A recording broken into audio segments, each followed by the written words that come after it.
I wonder how, I wonder why. You guys care too much about pronunciation, but all that I do care is just the fluency. So let me tell you guys this thing. If you really want to speak English well, all you need to focus on is just the fluency. Focus on fluency.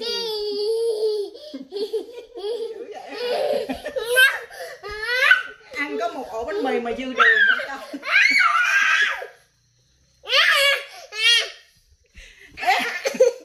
Ăn bánh mì mà dư đường. Nè, ăn bánh kem đi. Mẹ hát với bé đi.